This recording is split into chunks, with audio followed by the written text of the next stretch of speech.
Cinema படங்களுக்கு இருக்கிற market independent music இந்தியாவில் பார்த்தீங்கன்னா பெருசாக இல்லவே இல்லை. இது ஒரு இண்டிபெண்டன்ட் மியூசிஷியனாக நீங்கள் எப்படி பார்க்குறீங்க? ஆனால் நான் ஒரு இண்டிபெண்டன்ட் மியூசிஷியனாக அதை நான் கண்டிப்பாக வருத்தப்படுறேன். நான் கண்டிப்பாக இந்த நிலை மாறும் அப்படிங்கிற நம்பிக்கை இருக்குது. நல்லா படித்தாலும் கூட உழைச்சாதான் மேலே வர முடியும். ஆனால் ஆடு ஓட்டுறதுக்கு யூஸ் பண்ண வாய்ஸ் எல்லாம் வரணும்னா கேட்கும். அதுதான் இங்கேருந்து பாடுறது. அது நீங்கள் பாடினதுலேயே ஹை பிச்னு ஒரு சாங் இருக்குல்ல, இதுதான் பாடா ரொம்ப தூரம் போய் பாடணும்னு சொல்லிட்டு தொடக்கு மேலே பாட்டு பார்த்தீங்கன்னா அது பயங்கரமான ஹை பிச். ஏன்னா ஆரம்பிச்சது வந்து டெம்போ போய்கிட்டே இருக்கும், இடையில கொஞ்சம் கூட மூச்சு வாங்க கூட இடம் இருக்காது. அதை நம்ம ஸ்டேஜில் பண்ண போகும்போது ஒரு இடத்துல பண்ண போகும்போது கஷ்டமாக தான் இருக்குது. ஆனால் நம்ம அந்த மக்களோட அன்பை சம்பாதிக்க ஒரு வாய்ப்பாக இருக்குங்கிறப்ப நம்ம அதை கஷ்டப்பட்டு தானே ஆகணும். நீங்கள் உண்மையை உடைப்பீங்கன்ற நம்பிக்கையில் கேட்குறேன். இப்போ நாட்டுப்புற கலைஞர்களோட நிலைமை என்னவா இருக்குன்னு? கஷ்டம், பசி, பஞ்சம், பட்னி. இப்போ கூட கொரோனா வந்திருக்கும் போது இப்போ நிறைய பேர் என்னை கேட்பாங்க, இந்த அளவு பெருமையாக வந்ததுக்கு என்ன காரணம் அப்படின்னு. என்னுடைய வறுமை தான் அது காரணம்னு சொல்லுவேன். என்னை ஓட வச்சது என்னுடைய வறுமை தான்.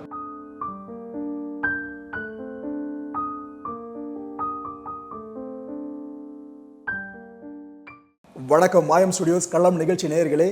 இன்னைக்கு நம்ம நிகழ்ச்சிக்கு பிரபல பாடகரான அந்தோணிதாசன் அவர்கள் வந்திருக்காங்க. பல கேள்விகள் இருக்கு, அவர்கிட்ட கேட்க நிகழ்ச்சியில் போகலாம். வணக்கம் சார். வணக்கம் கார்த்திக், எப்படி இருக்கீங்க? முதல்ல மாயம் நேர்கள் அனைவருக்கும் வணக்கம். சொல்லுங்கள் கார்த்திக். ஓகே, வெஸ்டர்ன் கண்ட்ரீஸ்க்கு ஒரு பாப் மார்லி, எங்களுக்கு நீங்கள் தான் ஃபோக் மார்லி. இதே பேரில் ஒரு ரெக்கார்ட் கம்பெனி ஒன்று நீங்கள் ஆரம்பிக்கிறீங்க, மியூசிக் கம்பெனி. அதுக்கு மேலே ஹேட்ஸ் ஆஃப் சார். ஏன்னா மண் சார்ந்த ஒரு விஷயத்துக்காக ஒரு பிராண்டை நீங்கள் செட் பண்ணுறீங்களே, பெரிய விஷயம் சார். அது முன்னாடி வாழ்த்துக்களை தெரிவிச்சுக்கிறேன் நேயர்கள் சார்பா சார். ரொம்ப ரொம்ப சந்தோஷம், ரொம்ப நன்றி. எப்படி சொல்கிறது, எனது மண்ணுக்கான, எனது கலைக்கான, எனது கலைஞர்களுக்கான என் கடமை. இதை நான் சிறப்பாக செஞ்சுக்கிட்டு இருக்கிறேன்னு நம்புகிறேன். மற்றபடி இருக்கிறவங்கள மாதிரி உள்ள நல்லவர்கள் கண்டிப்பாக எங்களை வளர்த்து விடுங்கிற நம்பிக்கையிலே இறங்கியிருக்கிறேன். கண்டிப்பாக சார். உங்களை வழக்கம் வேறு யாரும் சார் வழக்க போகிறோம் நாம சார். ஒவ்வொருத்தரும் ஒவ்வொரு வெஞ்சர் பண்ணுறப்ப புதுசாக ஒரு பிராண்ட் நேமை கொண்டு வரப்ப அவங்களோட சுயநலம்ன்ற ஒன்று உள்ளே இருக்கும் சார். நீங்கள் இந்த ஒரு புதிய முயற்சி எடுக்கிறீங்களே, இதனால் யாருக்கு என்ன பிரயோஜனம் சார்? அதாவது இதை நான் ஆரம்பத்துலேருந்து சொல்லி வரணும். நான் வந்து கரகாட்ட கலையில் இருந்து வளர்ந்தவன். எனக்கு இந்த மாதிரி கிராமிய பாடல்கள் எழுதி நம்ம கேசட் பண்ணலாம் அப்படின்னு நம்ம ஒரு ஆசை வர போகும்போது யாருடைய சப்போர்ட் இல்லாமல் கடன் கப்பியாக வாங்கி ஒரு கேசட் போட்டு அதை விற்கிறதுக்கு கம்பெனிகள் இல்லாமல் நான் கரகாட்டத்துக்கு போகிற இடத்துலையே அந்த கூவி கூவி வச்சு மைக்கில் நான் ஒரு பாட்டு ஆடிட்டு போய் மறுபடியும் கேசட் போட்டிருக்கேன், வேணுங்கிற வாங்கிக்கிங்க அப்படின்னு. அப்போல்லாம் 90 கேசட்டு, இந்த 60 கேசட்டுன்னு இருக்குது, ரோலிங் கேசட்டு. அப்போ ஆரம்பிச்சது என்னோடய 17 வயசில் நான் ஆரம்பித்தேன் இந்த பயணம். அப்போ எனக்கு முறையாக சப்போர்ட் பண்ணுறதுக்கு எந்த கம்பெனிகளும் முன்னும் வரல. என்னுடைய பாடலில் கூட ஒரு கம்பெனிக்காரங்க எடுத்து தனியாக கேசட் போட்டு விற்றுட்டு இருக்கும்போது நான் போய் அதை கேட்டு அதுக்கப்புறம் அவங்க எனக்கு பண்ண வேண்டியதை பண்ணி நான் அவங்களுக்கு பண்ண வேண்டியதை பண்ணி அவங்க மட்டும் தனியாக அந்த விற்கிற உரிமையை எடுத்துக்கிட்டாங்க. அது எம்கேன்னு ஒரு ஆடியோஸ். அது மட்டும்தான் அந்த முதல் கேசட்டு மட்டும் கொடுத்தாங்க. அதுக்கப்புறம் நான் நிறைய கேசட்டுகள் போட்டேன். எனக்கு எந்த கம்பெனி சப்போர்ட்டிங் இல்லை. நானும் போய் எங்கேயும் வாய்ப்பு தர சூழல்லையும் இல்லை. ஏன்னா என் குடும்பம் பெரிய குடும்பம், அதுக்காக நான் கஷ்டப்பட்டு ஓடணும் அப்படிங்கிறதுக்காக நான் வந்து அதையும் பார்த்துக்கிட்டு இதையும் பார்த்துக்கிட்டே இருந்தேன். காலங்கள் அப்படியே கொஞ்சம் கொஞ்சமாக கடந்து வந்துச்சு. உள்ளே வந்தேன், சினிமாக்குள்ளே வந்து எனக்கு முதல்ல கிடைச்ச கம்பெனியே சோனி தான். அந்த கலைமகள் நான் நம்பின கலைமகள் எனக்கு கொடுத்த பரிசு முதல்ல சோனி தான். அது 25 பாட்டு, 1-2 இல்லை 25 பாட்டு ஒரே ரெக்கார்டில் எப்படிலாம் எனக்கு அந்த வாய்ப்பு கிடச்சிது. அப்போ நான் நினச்சி பார்த்தேன், நம்ம இங்கே ஒரு கடைக்கோடி மூலையிலேருந்து இவ்வளோ தூரத்துக்கு கஷ்டப்பட்டு இந்த இடத்துக்கு வந்து சோனிங்கிற ஒரு ஆடியோவில் வந்து நம்ம ஜாயின்ட் ஆகிட்டோம். நம்மளை மாதிரி பல கனவுகளை சுமந்துக்கிட்டு நிறைய திறமைகளை சுமந்துக்கிட்டு அங்கே கிராமங்களுக்குள்ள தெரிகிறாங்களே, வெளியில் தெரியாத மக்கள், இந்த யூடியூப்பு கூட தெரியாத மக்கள் இருக்காங்கள்ல. ஒரு நாளைக்கு எனக்கு 100 ஃபோன் வருது. நான் இத்தனை பாட்டு எழுதியிருக்கேனே, நான் இத்தனை பாட்டு பாடுறேனே, நான் இத்தனை பாட்டு இசையமைச்சிருக்கேனே, எத்தனை பாட்டு வீடியோ பண்ணியிருக்கேனே, எனக்கு ஏதாச்சும் வாய்ப்பு கொடுக்கணும்னு சொல்லும்போது எல்லாத்துக்கும் வாய்ப்பு கொடுக்குற அளவுக்கு நம்ம பெரிய ஆள் கிடையாது, நம்ம சொல்லி பண்ணுற அளவுக்கு நம்ம இல்லை. அப்போ நம்மளே அந்த இதை எடுத்து இந்த மாதிரி வெளி தெரியாத மக்களை வெளியில் காட்டுவோமே அப்படிங்கிறதுக்காக இது உருவாக்குனது. அதனால் இந்த பயன் வந்து மண்ணின் கலைஞர்களுக்கு தான் சேரும். ஐயோ என்ன கை கொடுங்கண்ணே. ஆக்சுவலாக இதெல்லாம் பெரிய விஷயம்ண்ணே. ஏன்னா மற்றவங்களுக்காக வாழ்கிறதுலாம் வெகு சிலர் மட்டும்தான். அதுவும் கலையில் மற்றவங்க சார்ந்து வாழ்றீங்கன்னா பெரிய விஷயம்ண்ணே. உங்களோட முயற்சி கண்டிப்பாக வெற்றி அடையும் நாங்கள் விட மாட்டோம் சத்தியமாக சொல்லணும்னா. ஆனால் மதுரையில் பிறந்தீங்க, அதுக்கப்புறம் தஞ்சை நோக்கி தான் ஃபுல்லாக வளர்ந்துக்கிட்டு இருக்கீங்க. மதுரை, தஞ்சை டு கோடம்பாக்கம், இந்த ஜேர்னியை பற்றி சொல்லுங்கண்ணா. இன்னும் விடுபட்ட ஊர்கள் நிறையா இருக்குது. அதாவது என்னுடைய சொந்த ஊர் வந்து ராமநாதபுரம் மாவட்டத்தில் இளையாங்குடி பக்கத்தில் வடக்கு கீரனூர் என் ஊர். அதை எங்கள் அப்பாவோட பூர்வீகம். எங்கள் அம்மா பிறந்தது மானாமதுரை கேப்பனூர். அப்போ எங்கள் சின்னம்மா மதுரையில் கட்டி கொடுத்துருக்காங்க. அதனால் எங்கள் அம்மா பிரசவத்துக்கு அங்கே கொண்டு வச்சு இருந்ததுனால நான் வந்து இங்கே கோரிப்பாளையத்தில் பிறந்தேன். ஆனால் நான் பிழைக்க வந்தது எங்கள் அப்பா அம்மா காலத்திலே வந்து தஞ்சாவூர் ரெட்டிப்பாளையத்தில் தான் வந்து குடியிருந்தாங்க. ஒரு வீடாக இருந்து இன்றைக்கி 100 வீடுக்கு மேலே கலைஞர்களாக இருக்கிறாங்க. அந்த மாதிரி ஒரு இடத்துல இங்கே தான் இருந்து என்னுடைய கலையும் வளர்த்தேன், என்னுடைய குடும்பத்தையும் வளர்த்துக்கிட்டு இருக்கேன். இப்போ என் ஃபேமிலி அங்கே தான் இருக்கிறாங்க. ஆனால் நான் கலையில் என்னை வளர்த்து விட்டது தமிழ்நாடு ஃபுல்லாக எல்லா திசையிலுமே அந்தோணி ரீத்தா அப்படின்னு கரகாட்டக்காரங்களில் எங்களுக்குன்னு ஒரு அடையாளம் இருக்குது. என்னுடைய வயசு 45, நான் 35 வருஷமாக அந்த கலைத்துறையில் இருக்கேன். அதில் 25 வருஷம் முழுக்க கரகாட்டத்தில் நான் பயணிச்சிருக்கிறேன், கரகாட்டத்துலேயும் இந்த கச்சேரிகள்லையும். ஓகேங்களா? அப்படி சொல்ல போகும்போது பிறந்தது மதுரை, சொந்த ஊர் ராமநாதபுரம் இளையாங்குடி, என்னை வளர்த்தது என் ஊர் தஞ்சாவூர். என்னை அந்த அளவுக்கு பாட்டு எழுதுகிற அளவுக்கு என்னை வளர்த்ததுன்னா தென் மாவட்டம், திருநெல்வேலி மாவட்டம். அந்த சைடு போகும்போது அங்கே உள்ள மக்களுக்கு எந்த மக்கள், அவங்க என்ன தலைவர், அவங்க எல்லா மக்களும் ஜாதி பாட்டுன்னு சொல்லுவோம்ல, அந்தந்த மக்களில் வாழ்ந்த தலைவர் மறைந்த தலைவர்களை பற்றி பாட சொல்லுவாங்க.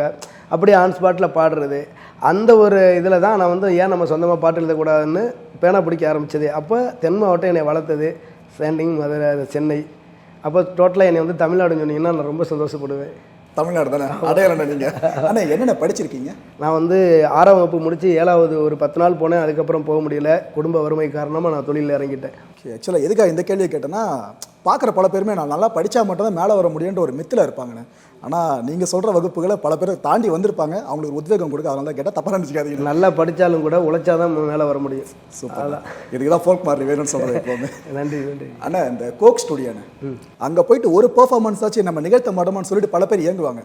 ஏன்னா ரஹ்மான் சாராக இருக்கட்டும், உலகத்தோட மிகப்பெரிய மியூசிஷியன்ஸாக இருக்கட்டும், அங்கே போய்ட்டு கான்சர்ட் பண்ணுவாங்க. அந்த ஸ்டேஜ் உங்களுக்கு கிடச்சிது, சும்மா சொல்லக்கூடாது, உஷா உதுப் அவர்களோடு சேர்ந்து பின்னி பெடல் எடுத்திருப்பீங்க. அந்த வாய்ப்பு எப்படி கிடச்சிது? அதான் நான் நம்மன கலைமகள் என்னை அந்த இடத்துக்கு கொண்டு போனாங்க. அந்த 2006 சென்னை சங்கமத்தில் என் அக்கா நாக்குமுக்கா பாடகி சின்ன பொண்ணு அக்கா வந்து என்னை அவங்களவங்க வீட்டுக்காரங்களும் இங்கே அந்த சென்னை சங்கமத்தில் என்னை அறிமுகப்படுத்துகிறாங்க. அப்படி வரும்போது அண்ணா கருணாசன் அறிமுகம் கிடைக்குது. அதனால் வந்து திண்டுக்கல் சாரதி பாடல் மூலமாக இன்றைக்கி நான் ஒரு பாடகராக இங்கே உட்காந்துருக்கேன். அதே காலகட்டத்தில் அந்த சென்னை சங்கமத்தோட மியூசிக் டைரக்டர் பால் ஜேக்கப் சார், அவர் டீமு தான் ஒரு மாதம் ரிஹர்சல் பார்த்து அந்த சங்கமம் ஓப்பனிங் விழா அன்றைக்கி நாங்கள் ஸ்டேஜில் பெர்ஃபார்மன்ஸ் பண்ணுறது. அப்படி இருக்க போகும்போது நான் அவர்கிட்ட பழகின அணுகுமுறைகள் எல்லாத்தையும் அவர் என்னை பார்த்துட்டு அவரோட பாடும்போது அவர் தான் எனக்கு சொன்னார், நீ யார் தெரியுமா, நீ வந்து ஒரு இண்டிபெண்டன்ட் மியூசிஷியன் அப்படின்னு சொன்னாங்க.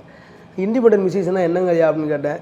அப்போ அவர் லேப்டாப் ஓப்பன் பண்ணி இதுதான் இண்டிபெண்டன்ட் மியூசிஷியன், அவங்க தான் சுதந்திர கலைஞர்கள், அவங்க இசையை தேடி வாழ்கிறவங்க, அந்த மாதிரி உனக்கு கடவுள் அவங்களுக்கு அனுபவம் கொடுத்துருக்காங்க அப்படின்னு சொல்லும்போது தான் நான் பார்க்குறேன், ஓ நம்மளுடைய நாட்டுப்புற கலைக்கு வெளி உலகத்தில் இவ்வளோ மதிப்பு மரியாதை இருக்கா அப்படின்னு ஒரு மைண்ட் செட் வந்துச்சு. அந்த டீமில் வந்து பால் ஜேக்கப் சார் டீமில் வந்து ட்ரம்ஸ் வாய்ச்சவர் தான் தர்புக சிவா.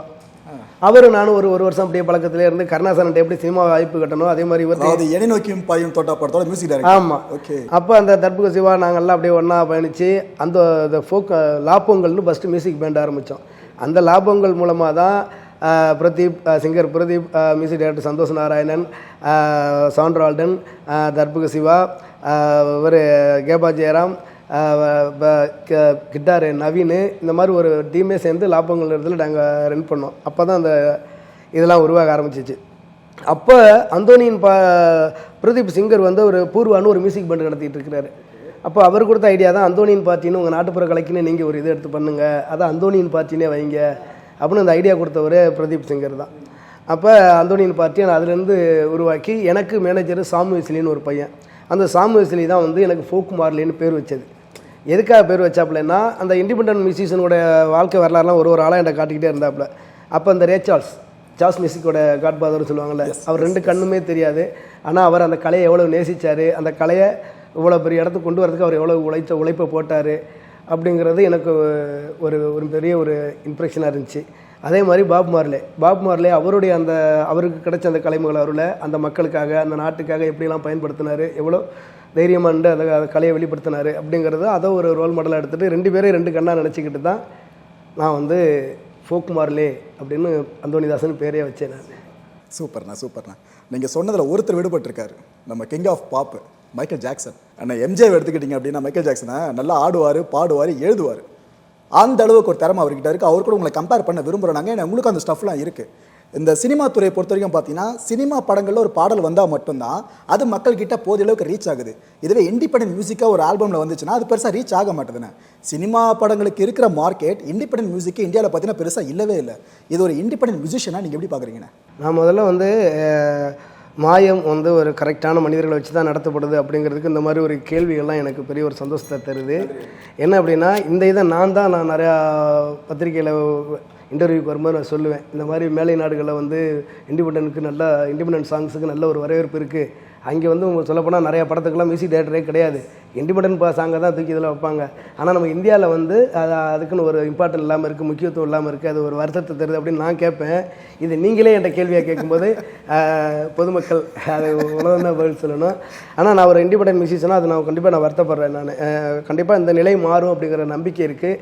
ஏன்னா முன்னாடி ஒரு காலகட்டத்தில் இந்த படிப்பறிவு இந்த விவரம் வந்து நிறைய மக்களுக்கு தெரியாமல் இருந்தது. இப்போ நிறைய மக்கள் வந்து யூத் ஜெனரேஷன் வந்து நிறையா அந்த இண்டிபெண்டன்ட் சாங்லாம் கேட்க ஆரம்பித்ததுனால இப்போ என்ன மாதிரி ஆளுகளாக வளர்ந்து வரோம்ல, இதெல்லாமே இந்த ரசிகர்கள் கவனத்துக்கு போனதுனால தான்.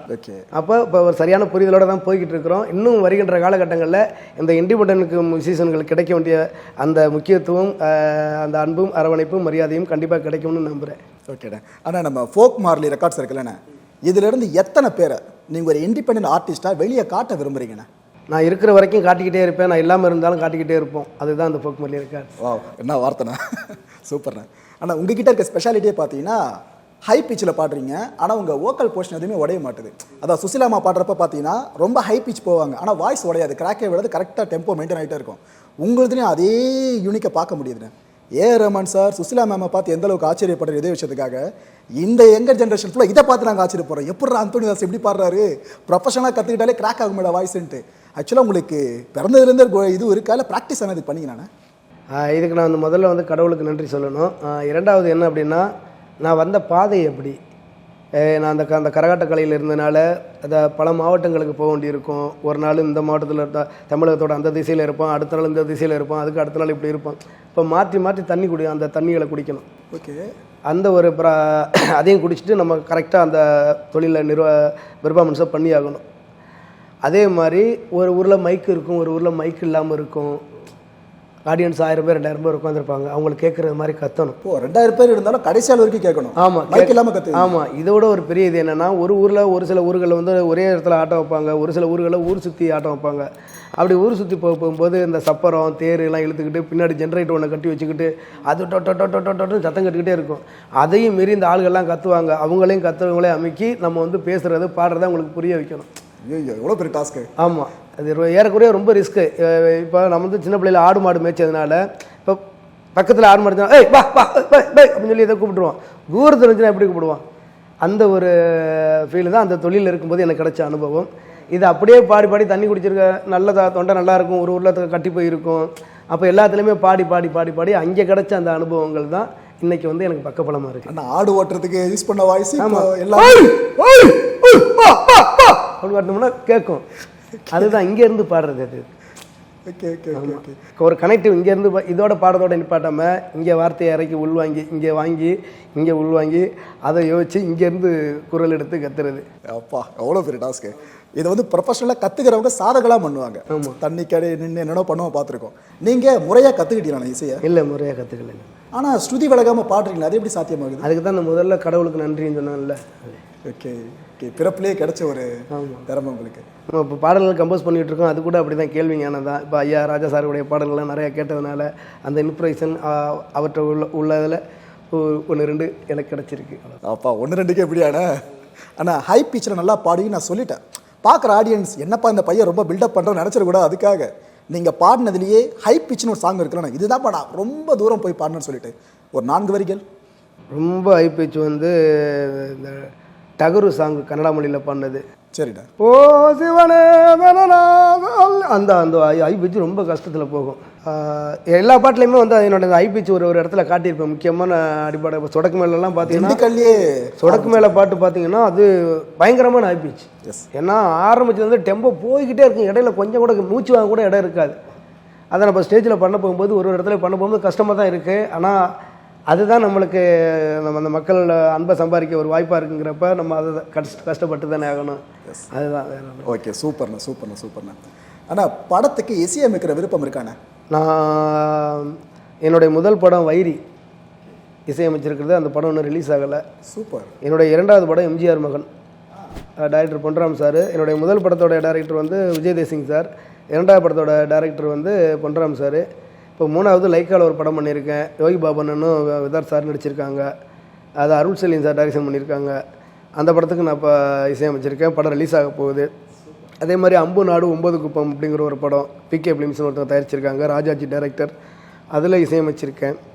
இது 2 படம் இதில் இருக்குது. இது இல்லாமல் ஒத்தடின்னு ஒரு படம் நாங்கள் டீமாக சேர்ந்து ஒரு படம் பண்ணிக்கிட்டு இருக்கோம். அந்த ஒத்தடியிலையும் நான் தான் மியூசிக் டைரக்டரு. இந்த மாதிரி அதோட சேர்த்தா எனக்கு ஒரு 5-6 படங்கள் ஆகுது கணக்கு. நான் ஏதோ ஒரு படமாக வாய்ப்பு கிடைக்குமான்னு கேட்டேண்ணே. லைனாக அடுக்கிறீங்களே இத்தனை படத்தை, சூப்பர்ண்ணே, கலக்குங்கண்ணே. ஆனால் இந்த நாட்டுப்புற கலைஞர்களோட இப்போதைய நிலைமை என்னென்ன? உண்மையிலேயான நாம் வந்து இன்டர்வியூன்றதுக்காக ஒரு சிலர் பூசி முழுகுவாங்க, அதெல்லாம் என்னப்பா அவங்க சந்தோஷமாக இருக்காங்கப்பான்ட்டு. ஆனால் நாங்கள் டாக்குமெண்ட்ரி நிறைய பண்ணியிருக்கோம். அப்போ அந்த மக்களை பார்ப்போம். நாட்டுப்புற இந்த தெருக்கூத்து ஆடுற கலைஞர்கள், கரகாட்ட கலைஞர்கள், பாட்டு பாடுறவங்கலாம் குறையாக சொல்லுவாங்கண்ணே. எங்களுக்கு என்னம்மா அவங்களுக்கு எதுவும் செய்யலையாம்மா மற்றவங்கண்ணா? எங்கப்பா அதுக்கெல்லாம் எங்கப்பா நேரம் இருக்குது அப்படின்றாங்கண்ணே. நீங்கள் ரத்தமும் சதையமாக அங்கே வாழ்கிறீங்க அந்த மக்கள் கூட மண்ணில். நீங்கள் உண்மையை உடைப்பீங்கன்ற நம்பிக்கையில் கேட்குறேன். இப்போ நாட்டுப்புற கலைஞர்களோட நிலைமை என்னவா இருக்குண்ணே? அதாவது 2மே இருக்குது.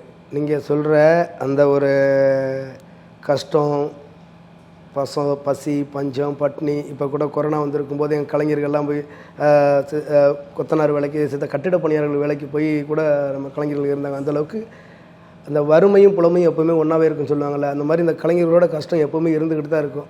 அதோட தான் மன நிறைவோட தான் மற்றவங்கள சந்தோஷப்படுத்துகிற வேலையை பார்த்துக்கிட்டு இருக்கோம். இது ஒன்று. நீங்கள் கேட்டது மாதிரி இந்த கலைஞருடைய வாழ்வாதாரம் எந்த அளவுக்கு வளர்ந்துருக்கு அப்படின்னு சொன்னீங்கன்னா, மாயம் அப்படிங்கிற ஒரு யூடியூப் சேனல்லேருந்து இன்டர்வியூ எடுக்கிற அளவுக்கு வளர்ந்துருக்கு. ஓகே. ஆனால் உங்கள் ஒருத்தரோட நிற்கக்கூடாது, இன்னும் நிறைய பேர் அங்கே வரணும். ஆமாம், அந்த மாதிரி என்னோட ஒருத்தரோட நிற்கக்கூடாது அப்படிங்கிறதுக்காக தான் இன்னும் மற்ற ஆளுகளை வெளியில் வர வைக்கணும்னு தான் நான் ஃபோக் மொழி ரெக்கார்ட்ஸே ஆரம்பிச்சிருக்கிறது.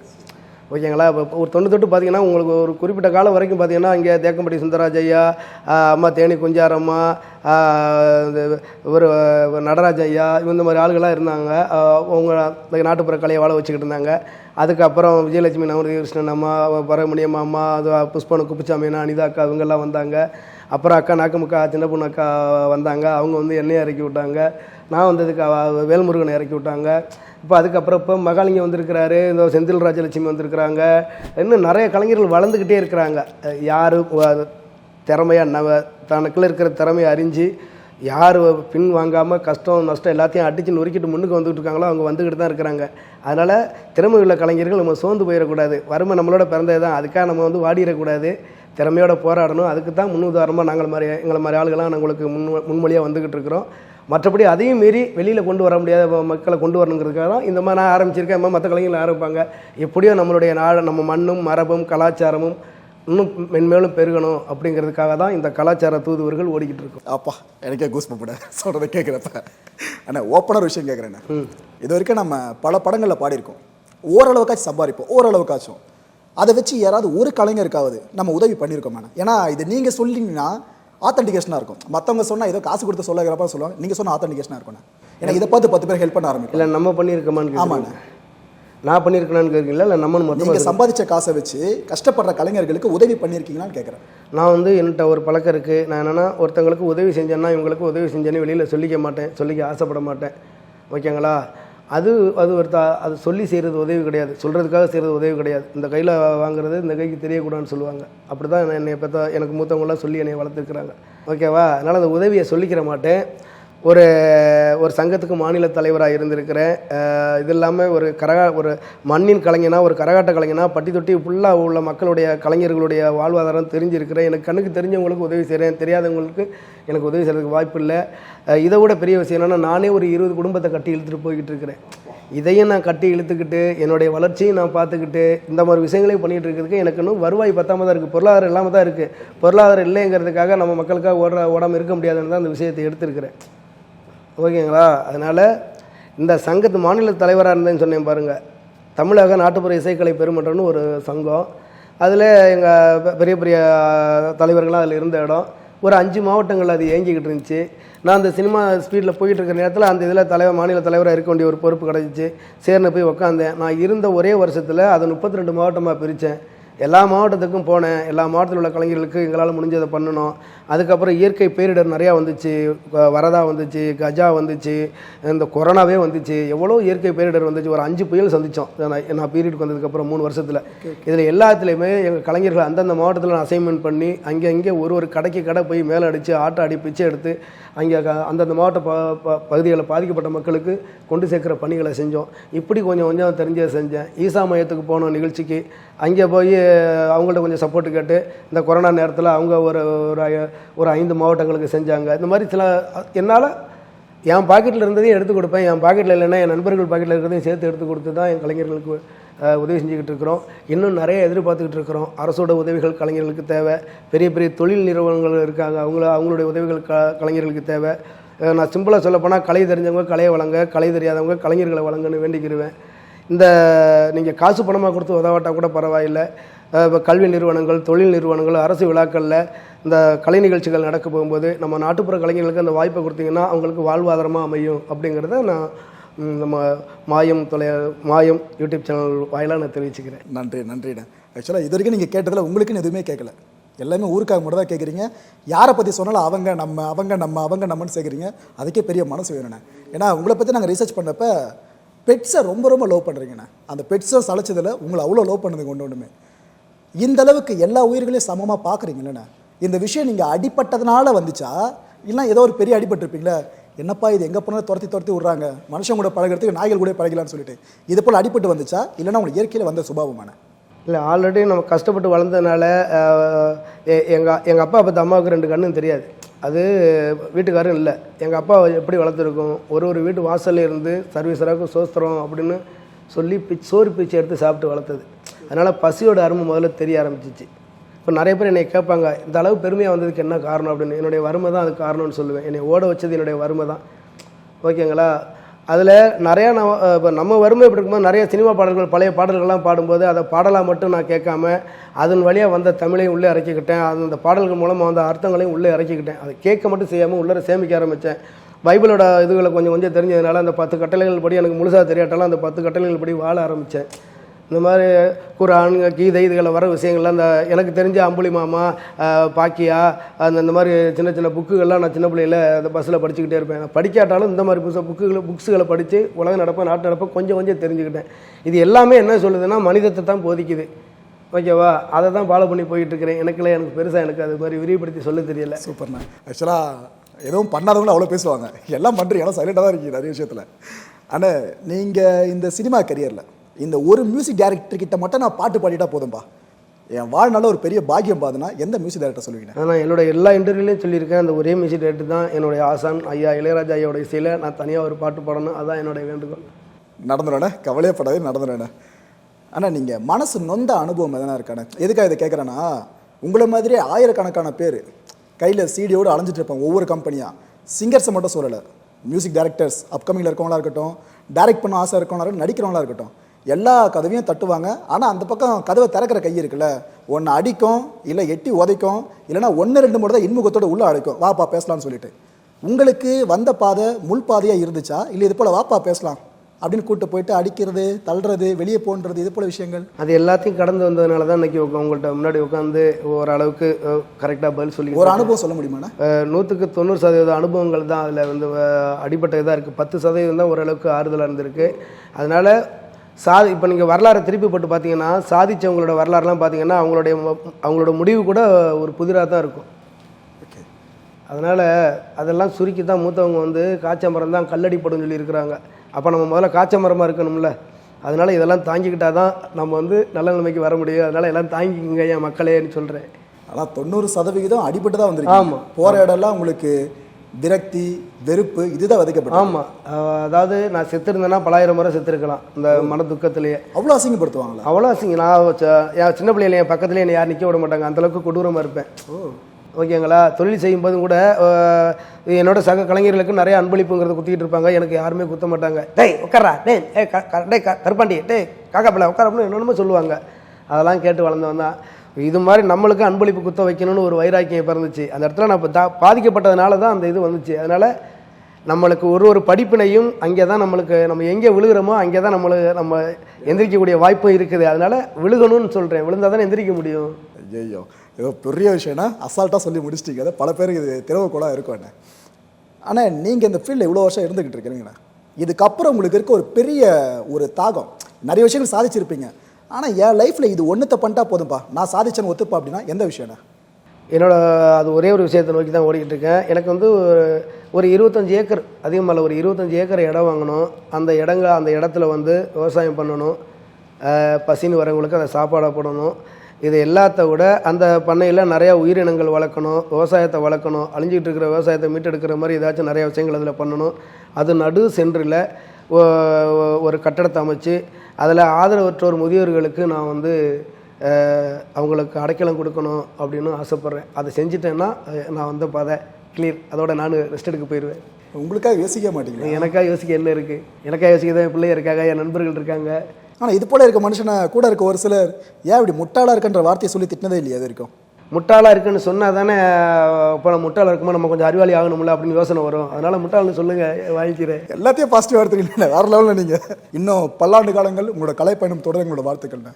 அப்புறம் மறக்காமல் மாயம் யூடியூப் சேனலை லைக் பண்ணுங்கள், ஷேர் பண்ணுங்கள், சப்ஸ்கிரைப் பண்ணுங்கள். மறந்துடாமல் பெல் ஐக்கானை டச் பண்ணுங்கள். அண்ணா இது வரைக்கும் நாங்களே எதுவும் சொல்லுறது இல்லை. நன்றிடா.